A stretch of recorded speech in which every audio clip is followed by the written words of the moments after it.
ต้นเสียงธรรมะเย็นอัญชลีวันทาอภิวาท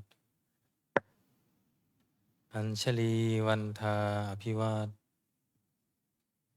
อัญชลีวันทาอภิวาท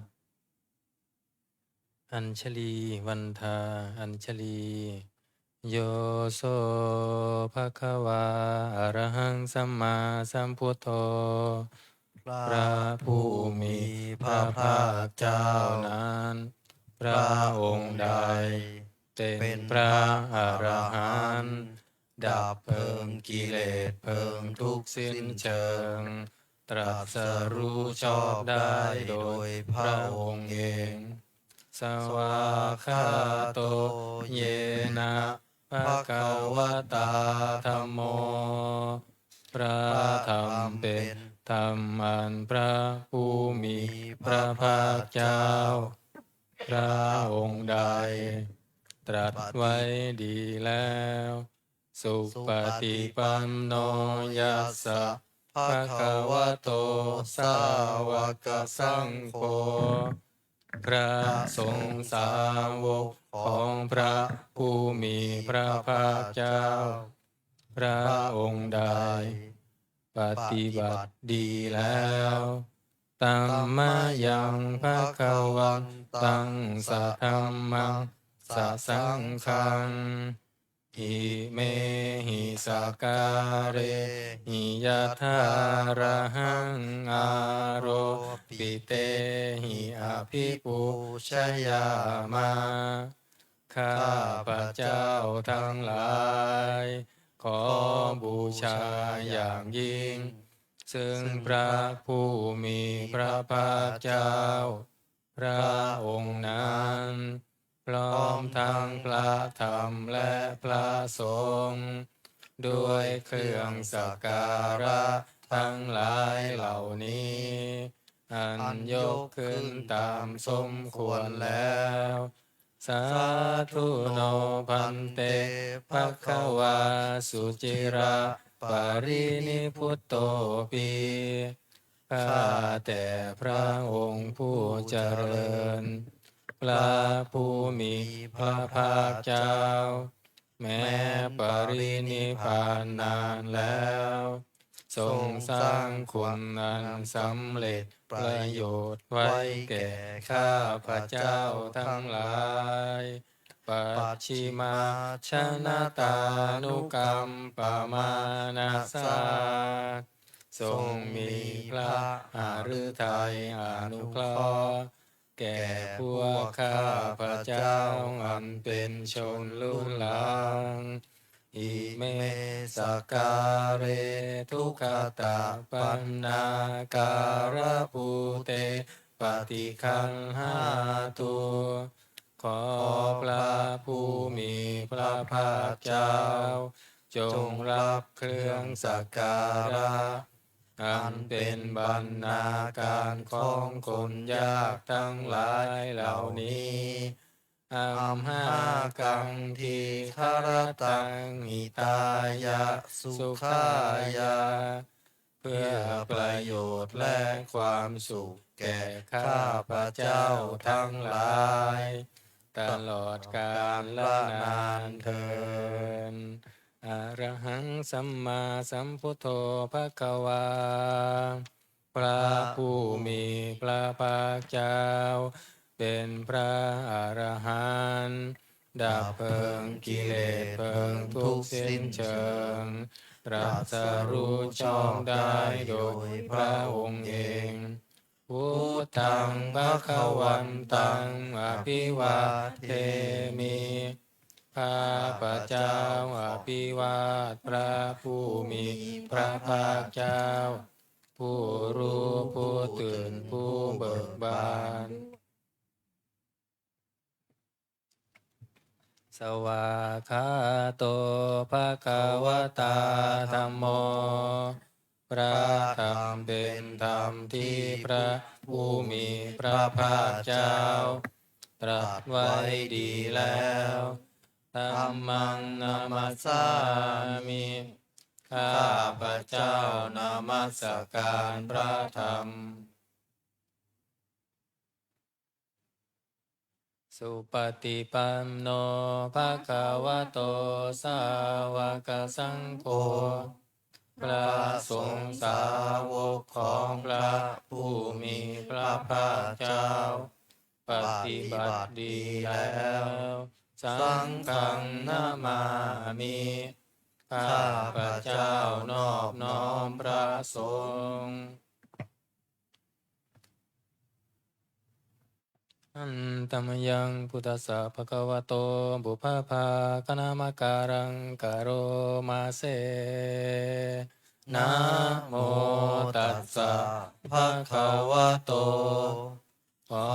นอบน้อมแด่พระผู้มีพระภาคเจ้าพระองค์นั้นอะระหะโตซึ่งเป็นผู้ไกลจากกิเลส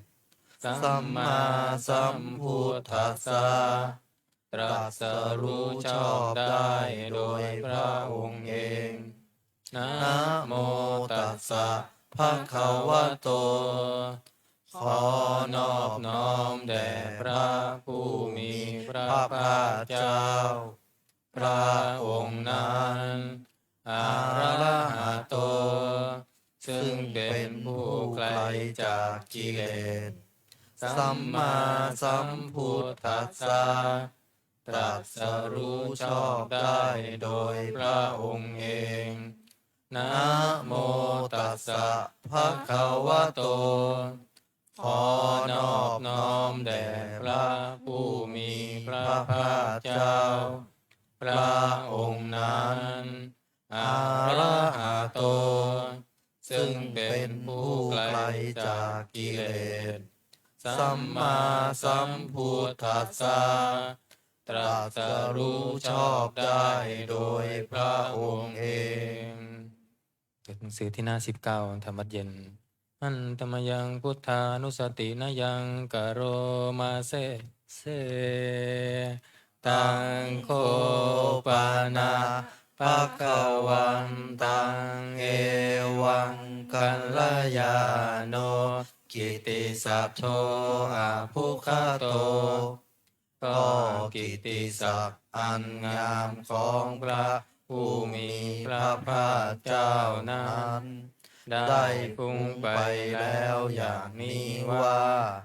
อิติปิโสภะคะวาเพราะเหตุอย่างนี้อย่างนี้พระผู้มีพระภาคเจ้านั้นอะระหังเป็นผู้ไกลจากกิเลสสัมมาสัมพุทโธเป็นผู้ตรัสรู้ชอบได้โดยพระองค์เองวิชาจารณะสัมปันโนเป็นผู้ถึงพร้อมด้วยวิชาและจารณะสุขโตเป็นผู้ไปแล้วด้วยดีโล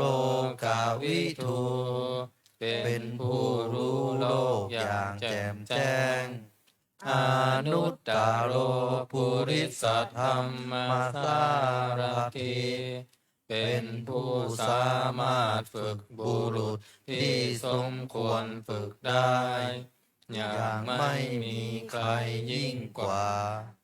สัทธาเทวมนุสสานังเป็นครูผู้สอนของเทวดาและมนุษย์ทั้งหลายพุทโธ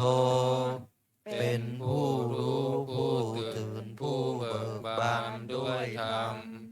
ภัคควาทีเป็นผู้มีความจำเริญจำแนกคำสั่งสอนสัตว์ดังนี้หันตมยังพุทธาภิกิติงกโรมาเสพุทธาวตาวรตาทิคุณาพิยุตโตพระพุทธเจ้าประกอบด้วยคุณมีความประเสริฐแห่งอรหันตคุณเป็นต้นสุทธาพิยานกรุณาหิสมาคตโต พระองค์อันประกอบด้วยพระญาณและพระกรุณาอันบริสุทธิ์โพเทสิโยสุชนะตังกามรังวสุโรพระองค์ใดทรงกระทำชนที่ดีให้เบิกบานดุจอาทิตย์ทำบัวให้บานวันธามหังตามรนังศิรสาชิเนทังข้าพระเจ้าไหว้พระชินสีห์ผู้ไม่มีกิเลสพระองค์นั้นด้วยเสียงกล่าวพุทโธโยสัพพปานีนังสารนังเขมามุตตมังพระพุทธเจ้าพระองค์ใดเป็นสารณะอันเกษมสูงสุดของสัตว์ทั้งหลายปัตตมานุสติทานังวันทามิตังสิเรนะหังข้าพระเจ้าไหว้พระพุทธเจ้าพระองค์นั้นอันเป็นที่ตั้งแห่งความระลึกองค์ที่หนึ่งด้วยเสียงกล่าวพุทธัสสะหัสสมิทาโสวะพุทโธเมสามิกิสโรข้าพระเจ้าเป็นทาสของพระพุทธเจ้าพระพุทธเจ้าเป็นนายมีอิสระเหนือข้าพระเจ้าพุทโธทุกขัสสะทาตาจะวิทาตาจะหิตัสสะเมพระพุทธเจ้าเป็นเครื่องกำจัดทุกข์และทรงไว้ซึ่งประโยชน์แก่ข้าพระเจ้าพุทธัสสะหังนิยาเทมิสรีรังชีวิตังจิตังข้าพระเจ้ามอบกายถวายชีวิตนี้แด่พระพุทธเจ้าวันตันโตหังจริสามิพุทธัสเสวะสุโพธิตังข้าพระเจ้าผู้ไว้อยู่จักประพฤติตามซึ่งความตรัสรู้ดีของพระพุทธเจ้านัตถิเมสารนังอัญญังพุทโธเมสารนังวรังสารณะอื่นของข้าพระเจ้าไม่มีพระพุทธเจ้าเป็นสารณะอันประเสริฐของข้าพระเจ้าเอเตนะสัจจวัชเชนะวัตเตยังสัทธุสาสเนด้วยการกล่าวคำสัตย์นี้ข้าพระเจ้าพึงเจริญในพระศาสนาของพระศาสดาพุทธังเมวันทมาเนนะยังปุญญังปัสสุตังอิทาข้าพระเจ้าผู้ไว้อยู่ซึ่งพระพุทธเจ้าได้ขวนขวายบุญใดในบัดนี้สัพเพปิอันตรายาเมมาเหสุงตัจจเตชะสาอันตรายดังปวงอย่าได้มีแก่ข้าพระเจ้าด้วยเดชแห่งบุญนั้นกายเยนะวาจายาวะเจตสาวาด้วยกายก็ดีด้วยวาจาก็ดีด้วยใจก็ดีพุทเทกุกัมมังปะกะตังมะยายังกรรมนาติเตียนอันใดที่ข้าพระเจ้ากระทำแล้วในพระพุทธเจ้าพุทโธปฏิคันหาตัวชยันตังขอพระพุทธเจ้าจงงดซึ่งโทษล่วงเกินนั้นการันตะเรสังวริตุงวาพุทเทเพื่อการสำรวมระวัง ในพระพุทธเจ้าในการต่อไป อันธรรมยังธรรมานุสตินะยังกโรมาเซ สวากขาโตภะคะวตาธัมโม พระธรรมเป็นสิ่งที่พระผู้มีพระภาคเจ้าตรัสไว้ดีแล้ว สันทิติโก เป็นสิ่งที่ผู้ศึกษาและปฏิบัติพึงเห็นได้ด้วยตนเอง อาการิโก เป็นสิ่งที่ปฏิบัติได้และให้ผลได้ไม่จำกัดการเอหิปัสสิโก เป็นสิ่งที่ควรกล่าวกับผู้อื่นว่าท่านจงมาดูเถิด โอปานายิโก เป็นสิ่งที่ควรน้อมเข้ามาใส่ตัว ปัจจตังเวทิตาโพวินโยหิติเป็นสิ่งที่ผู้รู้ก็รู้ได้เฉพาะตนดังนี้อันธรรมยังธรรมาภิกิติงกโรมาเซ ส ส วาว าก คา ขาตาตาทิคุณาโยคาวาเสนาเสยโย พระธรรมเป็นสิ่งที่ประเสริฐเพราะประกอบด้วยคุณ คือความที่พระผู้มีพระภาคเจ้า ตรัสไว้ดีแล้วเป็นต้น โยมัคคปากปริยัตติวิโมคขเพโท เป็นธรรมอันจำแนกเป็นมรรคผลปริยัติและนิพพานธัมโม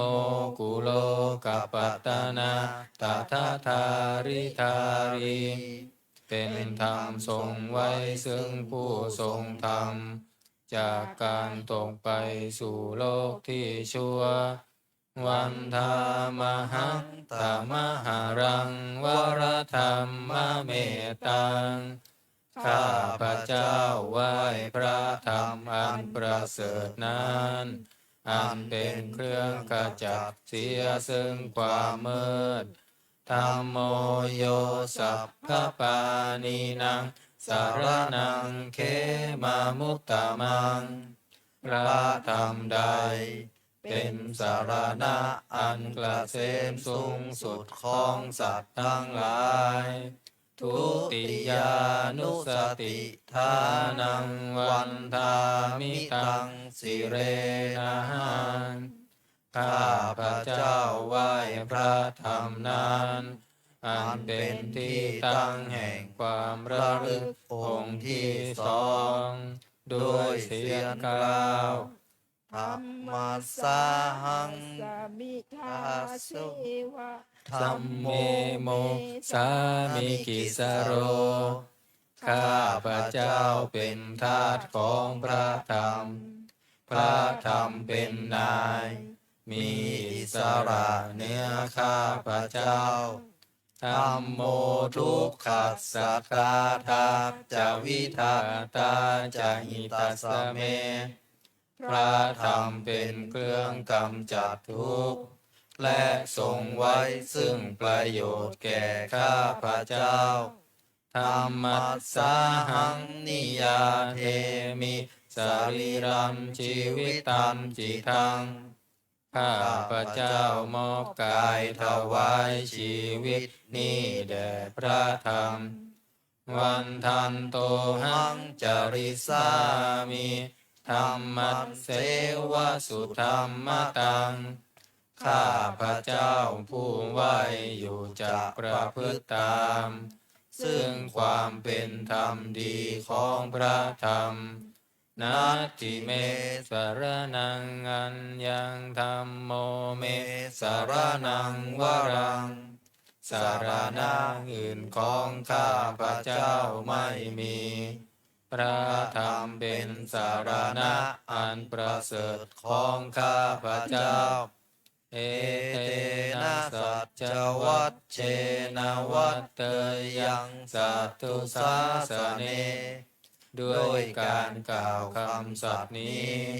ข้าพระเจ้าพึงเจริญในพระศาสนาของพระศาสดาธัมมังเมวันธมาเนนะยังปุญญังปัสสุตังอิทาข้าพระเจ้าผู้ไว้อยู่ซึ่งพระธรรมได้ขวนขวายบุญใดในบัดนี้สัพเพปิอันตรายาเมมเหสุงตัสสะเตชะสาอันตรายทั้งปวงอย่าได้มีแก่ข้าพระเจ้าด้วยเดชแห่งบุญนั้นกายเนวาจายวเจตสาวาด้วยกายก็ด้วยวาจาก็ดีด้วยใจก็ดีธรรมเมกุกัมมังปะกะตังมายายังกรรมหน้าติเตียนอันใดที่ข้าพระเจ้ากระทำแล้วในพระธรรมธรรมโมปฏิคันหตุอัจจยันตังขอพระธรรมจงงดซึ่งโทษล่วงเกินอันนั้นกาลันตะเรสังวริตุงวะธรรมเมเพื่อการสำรวมระวังในพระธรรมในการต่อไปอันตมยังธัมมาอันตมยังสังขานุสตินยังกโรมาเสสุปฏิปันโนภะ ภ คะ วะ วะ โต โต สาวกสังโฆสงฆ์สาวกของพระผู้มีพระภาคเจ้าป ป ฏิ ฏิ บั บั ติ ติ ดี ดี แล้ แล้ว ว อุชุปฏิปันโน ภะคะวะโต สาวกสังโฆสงฆ์สาวกของพระผู้มีพระภาคเจ้า ปฏิบัติตรงแล้วยายะปฏิปันโนภะคะวะโต สาวกสังโฆสงฆ์สาวกของพระผู้มีพระภาคเจ้า ปฏิบัติเพื่อรู้ธรรมเป็นเครื่องออกจากทุกข์แล้ว สามีจิปฏิปันโนภะคะวะโต สาวกสังโฆสงฆ์สาวกของพระผู้มีพระภาคเจ้า ปฏิบัติสมควรแล้วยะทิทังได้แก่บุคคลเหล่านี้คือ จัตตาริปุริสายุคานิอัตถปุริสบุคาราคู่แห่งบุรุษสี่คู่ นับเรียงตัวบุรุษได้8บุรุษเอสะภะคะวะโต สาวกสังโฆนั่นแหละทรงสาวกของพระผู้มีพระภาคเจ้าอาหุเนยโยเป็นสมควรแก่สักการะที่เขานำมาบูชาปาหุเนยโย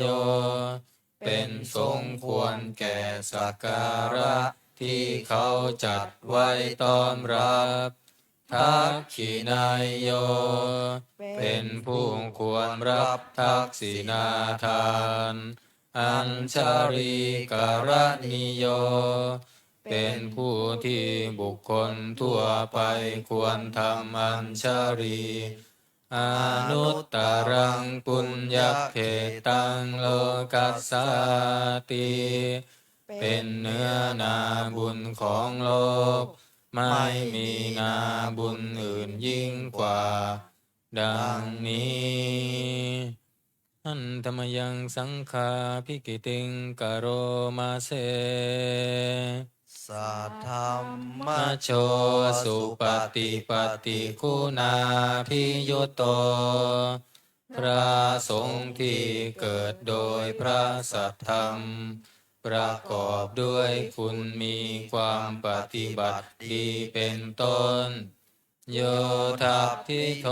อริยบุคคลสังฆเสโทเป็นหมู่แห่งพระอริยบุคคลอันประเสริฐแปดจำพวกสีราธิธรรมปวาราสยกายจิตโตมีกายและจิตอันอาศัยธรรมมีศีลเป็นต้นอันบวรวันธามหังตามริยานาคนังสุทังข้าพระเจ้าไหว้หมู่แห่งพระอริยเจ้าเหล่านั้นอันบริสุทธิ์ด้วยดีสังโฆโยสัพพปานีนังสารนังเขมามุตตะมังพระสงฆ์หมู่ใดเป็นสารณะอันเกษมสูงสุดของสัตว์ทั้งหลายตติยานุสติทานังวันทามิตังสิเรนะหังข้าพระเจ้าไหว้พระสงฆ์หมู่นั้นอันเป็นที่ตั้งแห่งความระลึกองค์ที่สามด้วยเสียงกล่าวสังคัสสาหะสมิทาโสวะสังโฆเมสามิกิสโรข้าพระเจ้าเป็นทาสของพระสงฆ์พระสงฆ์เป็นนายมีอิสระเหนือข้าพระเจ้าสังโฆทุกขัสสะคาตาจะวิทาตาจะหิตัสสะเมพระสงฆ์เป็นเครื่องกำจัดทุกข์และทรงไว้ซึ่งประโยชน์แก่ข้าพระเจ้าสังคัสสาหังนิยาเทมิสรีระชีวิตันจิตังข้าพระเจ้ามอบกายถวายชีวิตนี้แด่พระสงฆ์วันทันโตหังจริสามิสังคัสโสปฏิปันนตังข้าพระเจ้าผู้ไหวอยู่จักประพฤติตามซึ่งความปฏิบัติดีของพระสงฆ์นาทิเมสารนังอัญญสังโฆเมสารนังวรังสารณะอื่นของข้าพระเจ้าไม่มีพระสงฆ์เป็นสารณะอันประเสริฐของข้าพระเจ้าเอเตนะสัจจวัชเชนะวัตเตยะสัตถุสาสเนด้วยการกล่าวคำสัตย์นี้ข้าพระเจ้าพึงเจริญในพระศาสนาของพระศาสดาสังฆังเมวันธมาเนนะยังปุญญังปัสสุตังอิทาข้าพระเจ้าผู้ไหวอยู่ซึ่งพระสงฆ์ได้ขวนขวายบุญใดในบัดนี้สัพเพปิอันตรายาเมมเหสุงตัสสะเตชะสาอันตรายทั้งปวงอย่าได้มีแก่ข้าพระเจ้าด้วยเดชแห่งบุญนั้นกายเยนะวาจายวเจตสาวาด้วยกายก็ดีด้วยวาจาก็ดีด้วยใจก็ดีสังเคกุกัมมังปะกตังมายายังที่ข้าพระเจ้ากระทำแล้วในพระสงฆ์สังโฆปฏิคันหาตัวอัจฉยันตังขอพระสงฆ์จงงดซึ่งโทษล่วงเกินนั้นนั้นการันตะเรสังวริตุงวสังเคเพื่อการสำรวมระวังในพระสงฆ์ในการต่อไปอันตมยังอติตาปัจเจเวคณาปาทังพนามาเส อัจฉมายาปัจจเวกิตาวายังจีวรังปาริภุตังจีวรใดอันเรานุ่งห่มแล้วไม่ทันพิจารณาในวันนี้ตังยาวะเทวะสีตัสสะปฏิฆาตายาจีวรนั้นเรานุ่งห่มแล้วเพียงเพื่อบำบัดความหนาวอุณหัสสะปฏิฆาตายะเพื่อบำบัดความร้อนดังสมกะสวาตาตัมปัสสิริงสัพพสัมปัสสานังปฏิฆาตายะเพื่อบำบัดสัมผัสอันเกิดจากเหลือบยุงลมแดดและสัตว์เลื้อยคลานทั้งหลายยาวะเทวะหิริโกปินะปฏิชาธานาทังและเพียงเพื่อปกปิดอวัยวะอันให้เกิดความละอายอัจฉมายาปัจจเวกิตาวาโยปินทปาโตปริพุตโตบิณฑบาตใดอันเราฉันแล้วไม่ทันพิจารณาในวันนี้โสเนวะทวายาบิณฑบาตนั้นเราฉันแล้วไม่ใช่เป็นไปเพื่อความเพลิดเพลินสนุกสนานนามทายาไม่ใช่เป็นไปเพื่อความเมามันเกิดกำลังพลังทางกายนามันธนายาไม่ใช่เป็นไปเพื่อประดับนาวิภูสนายาไม่ใช่เป็นไปเพื่อตกแต่งยาวะเทวะอิมัสสกายสสทิฏฐิยาแต่ให้เป็นไปเพียงความตั้งอยู่ได้แห่งกายนี้ยาปนายาเพื่อความเป็นไปได้ของอัตภาพวิหิงสุปารติยาเพื่อความสิ้นไปแห่งความลำบากทางกายพรหมจริยานุคาหายาเพื่ออนุเคราะห์แก่การประพฤติพรหมจรรย์อิติปุรานังจะเวทานังปฏิหังคามิด้วยการทำอย่างนี้เราย่อมระงับเสียได้ซึ่งทุกขเวทนาเก่าคือความหิวนาวันจะเวทานังนาอุปาเทสามิและไม่ทำทุกขเวทนาใหม่ให้เกิดขึ้นยาตราจะเมภวิสติอนวัชชตาจะพาสุวิหารโรจาติหนึ่งความเป็นไปโดยสะดวกแห่งอัตภาพนี้ด้วยความเป็นผู้หาโทษมิได้ด้วยและความเป็นอยู่โดยพาสุขด้วยจักมีแก่เราดังนี้อัจฉมายาปัญจเวคิตาวายังเสนาสนะปริพุตังเสนาสนะใดเราใช้สอยแล้วไม่ทันพิจารณาในวันนี้ตังยาวะเทวะสีตัสสะปฏิฆาตายาเสนาสนะนั้นเราใช้สอยแล้วเพียงเพื่อบำบัดความหนาวอุณหัสสะปฏิฆาตายะเพื่อบำบัดความร้อนดังสมกะสวาตาตปัสสิริสัพพสัมปัสสานังปฏิฆาตายะเพื่อบำบัดสัมผัสอันเกิดจากเหลือบยุงลมแดดและสัตว์เลื้อยคลานทั้งหลายยาวะเทวะอุตุปริสสยวิโนทานังปฏิสัลลานารามัตัง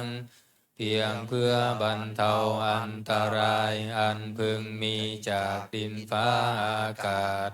และเพื่อความเป็นผู้ยินดีอยู่ได้ในที่หลีกเล่นสำหรับภาวนา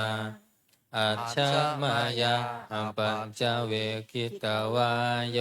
คิลานะปัญจยะเอสัชชะปริคาโรปริพุตโตคิลานะเภสัชบริขารใดอันเราบริโภคแล้วไม่ทันพิจารณาในวันนี้โสยาวะเทวะอุปันนานังเวยาปาทิกานังเวทนานังปฏิฆาตายาคิลานะเภสัชบริขารนั้นเราบริโภคแล้วเพียงเพื่อบำบัดทุกขเวทนาอันบังเกิดขึ้นแล้วมีอาพาธต่างๆเป็นมูลอัพยาปัชชะปรมัตตายาติเพื่อความเป็นผู้ไม่มีโรคเบียดเบียนเป็นอย่างยิ่งดังนี้อันธรรมยังอุทิศนาทิธานาคาทายโยพนามาเสอิมินาปุญญกรรมเมนาด้วยบุญนี้อุทิศให้อุปัชฌายาคุณุตตราอุปัชฌาย์ผู้เลิศคุณอาจาริโยปการาจาแปลอาจารย์ผู้เกื้อหนุนมาตาปิตาจายาตากาทั้งพ่อแม่และปวงญาติสุริโยจันทิมาราชาสุนจันทร์และราชาพุนวันตานราปิจาผู้ทรงคุณหรือผู้สูงชาติพระมมาลาจะอินทาจารมมานและอินทราชโลกปาลาจะเทวตาทั้งถวยเทพและโลกบาลยะโมมิตามนุสสาจายมมาราชมนุษย์มิตรมัชฌตตาเวริกาปิจาผู้เป็นกลางผู้จองผานสัพเพสัตตาสุขีโหนตุขอให้เป็นสุขสันต์ทุกทั่วหน้าอย่าทุกข์ทนปุญญานิปกตานิเมบุญพ้องที่ข้าทำจงช่วยอำนวยสุภาพลสุขขังจติวิทันเทนตุให้สุขสามอย่างล้นอิปังปาเปตาโวมะตังให้รู้ถึงนิพพานพันอิมินาปุญญกรรมเมนาด้วยบุญนี้ที่เราทำอิมินาอุทิเสนาจาและอุทิศให้ปวงสัตว์กิปะหังสุรเพเจวาเราพันได้ซึ่งการตัดตัณหุปาทานเฉทนังตัวตัณหาอุปาทานเยสันตาเนหินาธรรมาสิ่งชั่วในดวงใจยาวานิพพานโตมะมังกว่าเราจะถึงนิพพานนัสสันตุสัพพทาเยวามาลายสิ้นจากสันดานยัจฉาชาโตภเวภเวทุกภพที่เราเกิดอุชุจิตตังสติปัญญามีจิตตรงและสติทั้งปัญญาอันประเสริฐสันเลโควิริยัมหินาพร้อมทั้งความเพียรเลิศเป็นเครื่องขูดกิเลสหายมาราระพันตุโนกาสังโอกาสอย่าพึงมีแก่หมู่มารสิ้นทั้งหลาย กาตุนจาวิริเยสุเมเป็นช่องประทุษร้ายทำลายล้างความเพียรจมพุทธาธิปาวโรนาโทพระพุทธผู้บวรณะธัมโมนาโทวารุตตโมพระธรรมที่พึงอุดมนาโทปัจเจกพุทโธจาพระปัจเจกพุทธโสมสังโฆนาโตตโรมะมังทบพระสงฆ์ที่พึงพยอเตโสตมานุภาเวนะด้วยอานุภาพนั้นมาโรกาสังละพันตุมาขอหมู่มารอย่าได้ช่องทัสสะปุญญานุภาเวนะ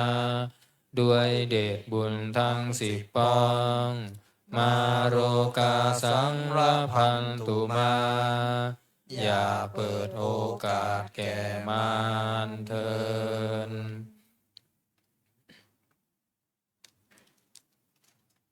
วันนี้วันพุธนะสวดพระชินบัญชร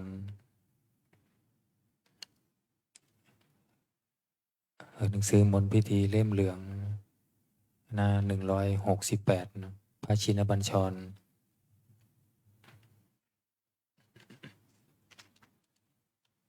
หน้า168นะ168นะโมตัสสะภะคะวะโตอะระหะโตสัมมาสัมพุทธัสสะนะโมตัสสะภะคะวะโตอะระหะโตสัมมาสัมพุทธัสสะนะโมตัสสะภะคะวะโตอะระหะโตสัมมาสัมพุทธัสสะพุทธังสรณังคัจฉามิธัมมังสรณังคัจฉามิสังฆังสรณังคัจฉามิทุติยัมปิพุทธังสรณังคัจฉามิทุติยัมปิธัมมังสรณังคัจฉามิทุติยัมปิสังฆังสรณังคัจฉามิตติยัมปิพุทธังสรณังคัจฉามิตติยัมปิธัมมังสรณังคัจฉามิตติยัมปิสังฆังสรณังคัจฉามิปุตตกาโมละเพปุตตังธนกาโมละเพทนังอัตถิกาเยกายะยายะเทวานังปิยตังสุตวาชยาสนากตาพุทธาเชตวามารังสาวาหานังจตุสัจจะสัพพังราสังเยปิวิสุนาราสัพพะตัณหังการาทโยพุทธาอัตถวิสตินายกาสัมเพปฏิทิโตไมหังมัตถเกเตมุนิสราสีเสปฏิทิโตไมหังพุทโธธัมโมทวิโลจเนสังโฆปฏิทิโตไมหังอุเรสัพพคุณากโรอัตถเยเมอนุรุตโธสาริปุตโตจัก กิเนโกทันโยปินติภาคาสมิโมคัมลาโนจาวามะเกทักขิเนสาวเนไมหังอาสุงอานันทาลาหูโลกัสสะโปจะมหานาโมอุปาสุงวามาโสตะเกเกสัตโตปิติภาคาสมิสุริโยวะปะพังกโรนิสิมโน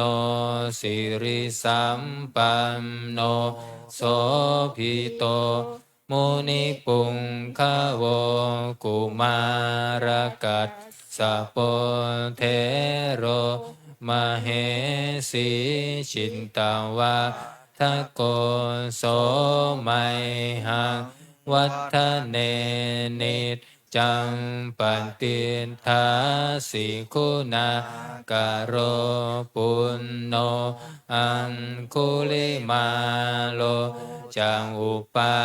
ลินันทสิวลีเทราปัญจยิเมชาตานาลาเดติลกามามาเสสาสีติมหาเทราชิตตวันโตชิโนสาวกาเอเตสิติมหาเทราชิตตวันโตชิโนรัสสาชาลาตาสีลเตเจนะอังคมังเคสุสันทิตารัตนังปุระโตอาสิทากิเนเมตตาสุตตะกังทัชชะคังปัจฉโตอาสิวาเมอังคุลิมาละกังขันธโมระปริตตัมจาดานาดิยสุตตะกังอากาเสชะทานังอาสิเสสาปากาลสันทิตาชินานาวรสังยุตตาสัตตปาการรังกตาวาตาปิตาทิสัญชาตาพาหิรันชันตุปัตถวาเสสาวินายังยันตุอานันตชินเตชัสสาวาสโตเมสกิจเจนะสัทธาสัมพุทธปัญชเรชินนปัญชรมัตชัมหิวิหารันตังมหิตาเลสัทธาปาเลตุมังสัพเพเตมหาปุริสาสัพพาอิเจวะมันโตสุขุตโตสุรักโขชินานุภาเวนะชิตุปันทโวธัมมานุภาเวนะชิตาริสังโฆสังฆานุภาเวนะชิตันตรายโยสัตธัมมานุภาวะปาริโตจารามิชินนปัญชเรติเปิดกลับมาหน้า48คาถาหวานสายหน้า48นะอิมัสสมิงราชเสมานาเขเตสมัมตาสัตตโยชนะสัตตัสสหสานิพุทธชารปริเกเตรักขันตุ สุรคันตุอิมัสสมิงราชเสมานาเขเตสมันตาสัตโยชนะสัตตสหสานิธรรมชารปริเกเตรักขันตุสุรักขันตุอิมัสสมิงราชเสมานาเขเตสมันตาสัตโยชนะสัตตสหสานิปัจเจกพุทธชารปริเกเตรักขันตุสุรักขันตุอิมัสสมิราชเสมานาเขเตสมันตาสัตโยชนะสัตตสหสานิสังฆชารปริเกเตรักขันตุสุรักขันตุบุรพารัสมิงพระพุทธคุณังบุรพารัสมิง เมตังบุรพารั รั ส ส มิ มิงพระสังฆานังทุกขโรปัคขยังวิวังชัยเยสัพพทุกข์สัพพโศกสัพพโรคสัพพภัยสัพพเคราะห์เสนียดจำไรวิวังชัยเยสัมภทานังสัพพลาภังภวันตุเมรักขันตุสุรักขันตุอาคเนรัสมิงพระพุทธคุณังอาคเนรัสมิงพระธรรมเมตังอาคเนรัสมิง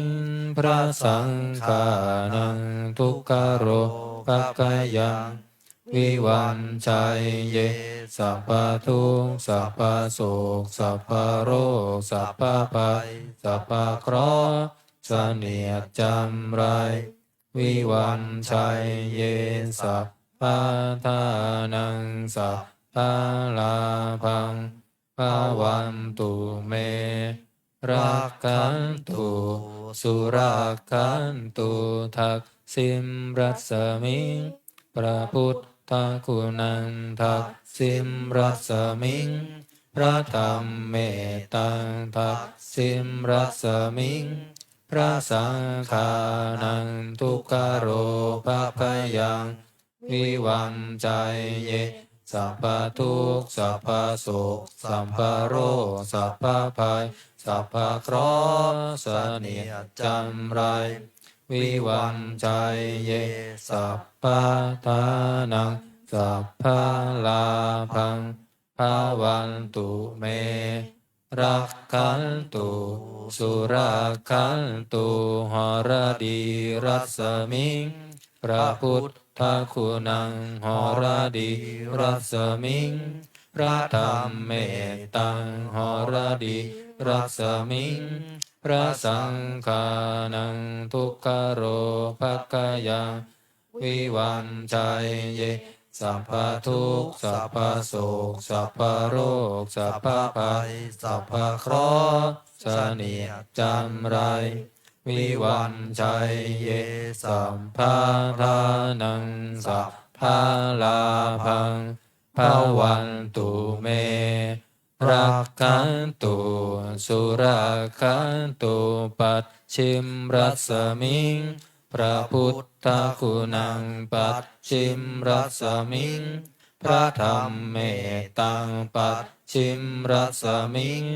พระสังฆานังทุกขโรภัคขยัง วิวันชัยเย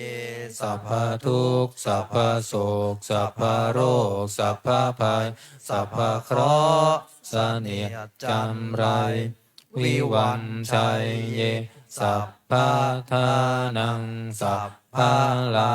ภังภวันตุเม รักขันตุสุรักขันตุอัค ยับ รัสมิงพระพุทธคุณังพายัพรัสมิงพระธรรมเมตังพายัพรัสมิงพระสังฆานังทุกขโรภคยังวิวันชัยเยสัพพทุกข์สัพพโสกสัพพโรคสัพพภัยสัพพเคราะห์เสนียดจันไรวิวันชัยเยสัพพะทานังสัพพะลาภังภวันตุเมรักขันตุสุรักขันตุอุดรรัสมิงพระพุทธคุณังอุดรรัสมิงพระธรรมเมตังอุดรรัสมิงพระสังฆานังทุกขโรภคยัง วิวันชัยเย สัพพทุกข์สัพพโศกสัพพโรคสัพพภัยสัพพเคราะห์เสนียดจำไรวิวันชัยเยสัพพะทานังสัพพะลาภังภวันตุเมรักขันตุสุราขันตุอีสานรัสมิงพระพุทธคุณังอีสานรัสมิงพระธรรมเมตังอีสานรัสมิงพระสังฆานังทุกขโรภคยังวิวันชัยเยสัพพทุกข์สัพพโศกสัพพโรคสัพพภัยสัพพเคราะห์เสนียดจำไรวิวันชัยเยสัพพะทานังสัพพะลาภังภวันตุเมรักขันตุสุรักขันตุปัทวีรัสมิพระพุทธคุณังอาการัสมิงพระธรรมเมตังอาการัสมิงพระสังฆานังทุกขโรภคยัง วิวันชัยเย สัพพทุกข์สัพพโศกสัพพโรคสัพพภัยสัพพเคราะห์เสนียดจำไรวิวันชัยเยสัพพะทานังสัพพะลาภังภวันตุเมรักขันตุสุรักขันตุปัทวีรัสมิพระพุทธคุณังปัทวีรัสมิพระธรรมเมตังปัทวีรัสมิพระสังฆานังทุกขโรภคยังวิวัมชัยเยสัพพทุกข์สัพพโศกสัพพโรคสัพพภัยสัพพเคราะห์เสนียดจำไรวิวัมชัยเยสัพพะทานังสัพพะลาภังภวันตุเมรักขันตุสุรักขันตุอิมัสสมิงมงคลจักรวาลทั้งแปดทิศประสิทธิจงมาเป็นกำแพงแก้วทั้งเจ็ดชั้นมาป้องกันห้อมล้อมรอบขอบทั่วอนัตตาราชเสมานาเขเตสมันตาสัตโยชนะสัตตสหัสสานิพุทธชารปริเกเตรักขันตุสุรักขันตุอิมัสสมิงมงคลจักรวาลทั้งแปดทิศประสิทธิจงมาเป็นกำแพงแก้วทั้งเจ็ดชั้นมาป้องกันห้อมล้อมรอบขอบทั่วอนัตตาราชเสมานาเขเตสมันตาสัตโยชนะสัตตสหัสสานิธรรมชารปริเกเตรักขันตุ สุราคันตุอิมัสสมิงมงคลจักรวาลทั้งแปดทิศประสิทธิจงมาเป็นกำแพงแก้วทั้งเจ็ดชั้นมาป้องกันห้อมร้อมรอบขอบทั่วอนัตตาราชเสมานาเกเตสมันตาสัตโยชนะสัตตสหสานิปัจเจกพุทธชารปริเกเตรักขันตุสุราคันตุอิมัสสมิงมงคลจักรวาลทั้งแปดทิศประสิทธิจงมาเป็นกำแพงแก้วทั้งเจ็ดชั้นมาป้องกันห้อมร้อมรอบขอบทั่วอนัตตาราชเสมานาเกเตสมันตาสัตโยชนะสัตตสหสานิสังฆาชารปริเกเตรักขันตุสุราคันตุเปิดไปหน้า84มงคลจักรวาลใหญ่หน้า84สิริทิติมาติเตโชชัยสิทธิมหิทธิมหาคุณาปริมิตตปุญญาธิการัสสะสัพพันตรายานิวารณาสมัตถัสสะภะคะวะโตอะระหะโตสัมมาสัมพุทธัสสะทวันติงสมหาปุริสลักขณานุภาเวนะอสิตายานุภายัญชนะนุภาเวนะอัตถุตรัสสัตตมังคลานุภาเวนะฉัพพัมนารังสิยานุภาเวนะเกตุมาลานุภาเวนะทัสสะปารมิตานุภาเวนะทัสสะอุปปารมิตานุภาเว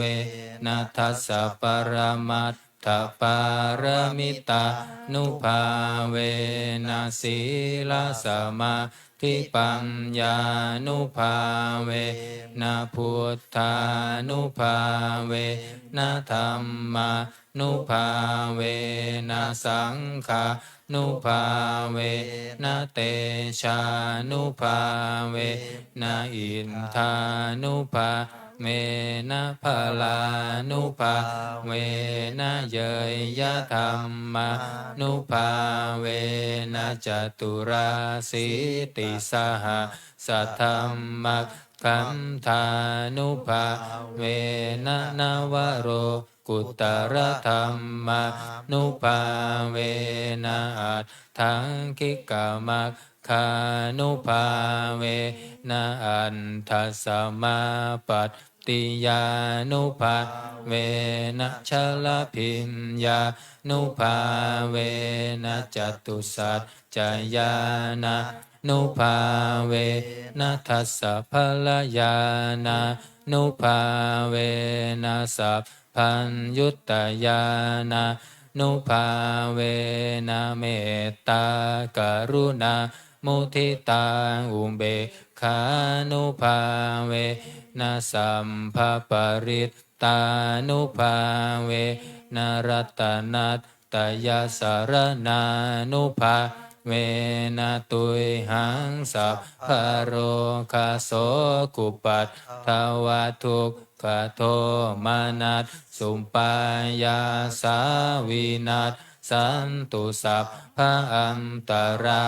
ยาปิวินัสสันตุสัมภสังกัปปา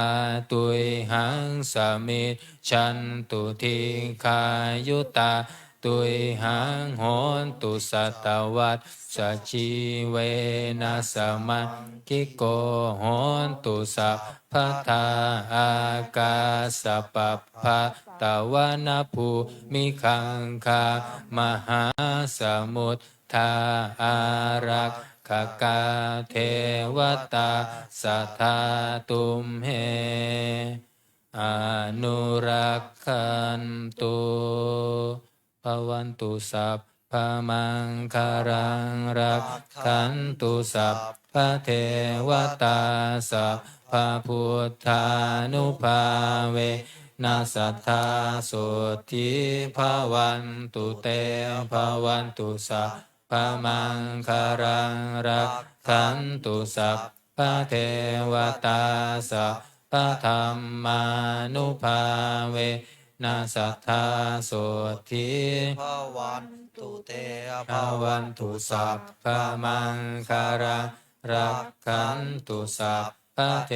วตาสัพพสังฆานุภาเวนัสสัทธาโสทิภวันตุเตนักขัตตยักขภูตานังปะปัคคหานิวารณาปริตตสานุภาเวนะหันตวะเตสาอุปัตถเวนักขันตยักขภูตานังปะปัคคหานิวารณาปริตตัสสานุภาเวนะหันตวะเตสังอุปัฏฐเวนักขันตยักขภูตานังปาปัคคหานิวารณา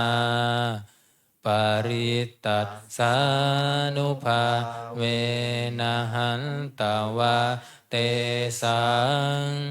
อุปัฏฐเวครับเดี๋ยวต่อไปจะได้ทำสมาธิ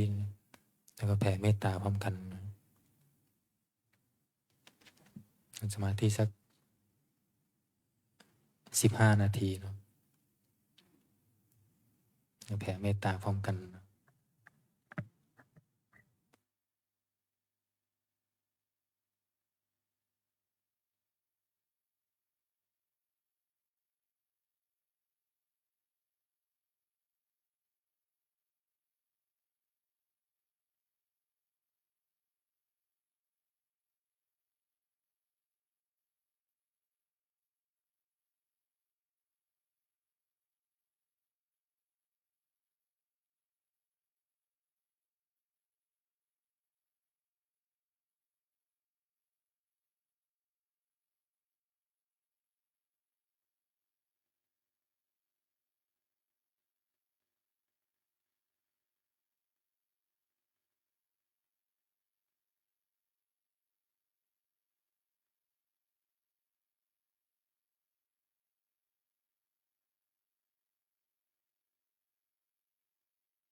สมควรแก่เวลา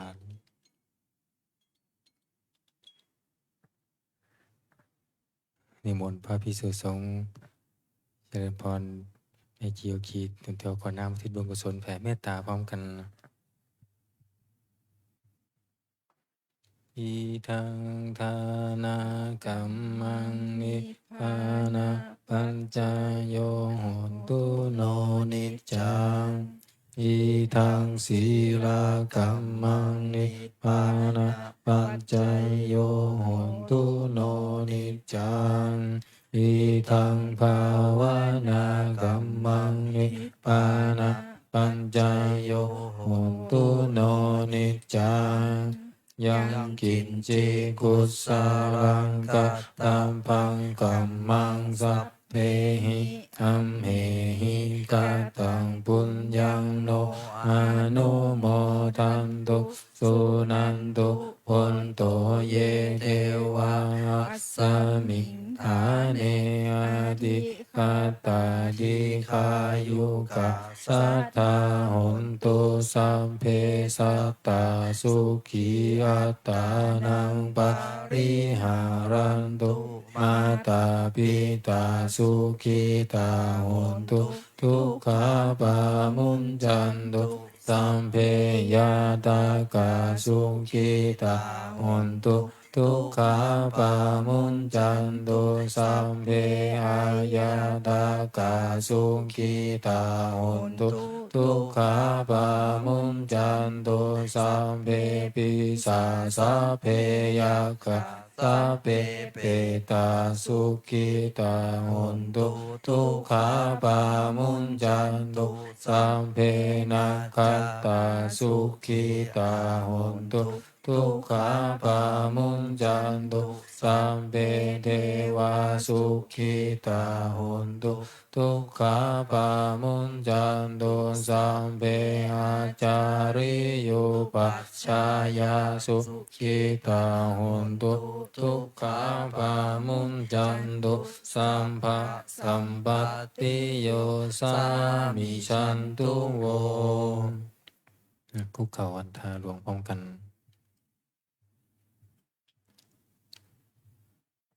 วันทา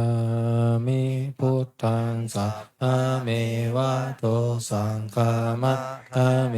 ปันเตวันทามิธัมมังสัพพะเมวะโตสังฆามัตถะเมปันเตวันทามิสังฆังสัพพะเมวะโตสังฆามัตถะเมปันเต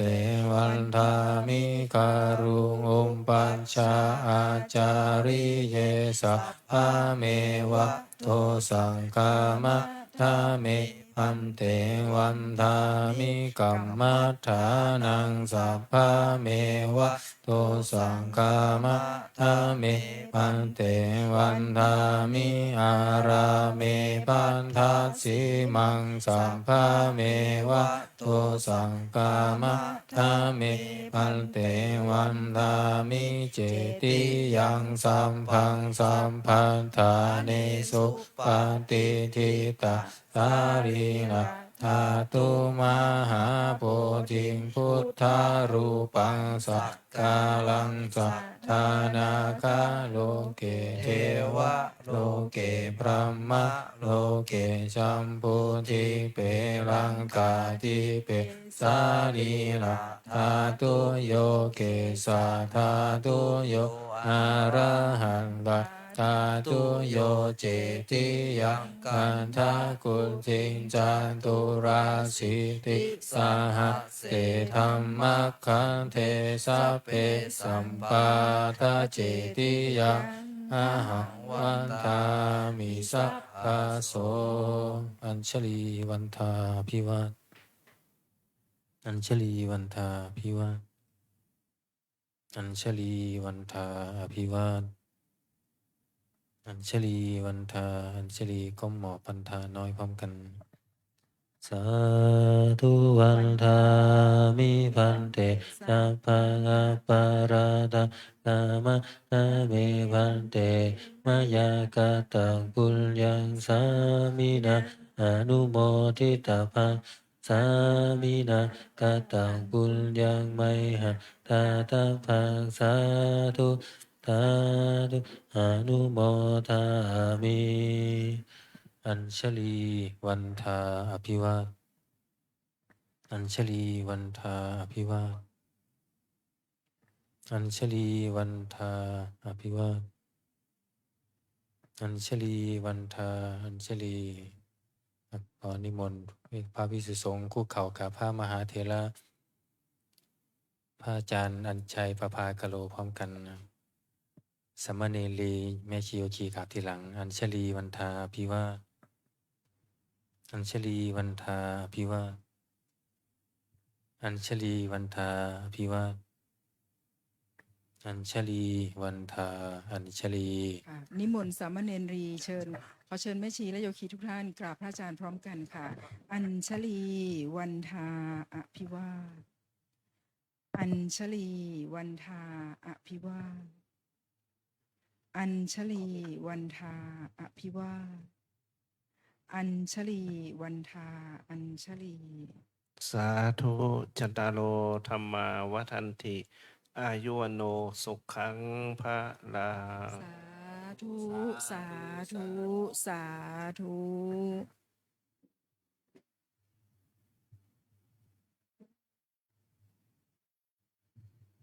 ค่ะโยคีช่วยกันปิดหน้าต่างเรียบร้อยแล้วเราลงไปโยคีหญิงนะคะหลังจาก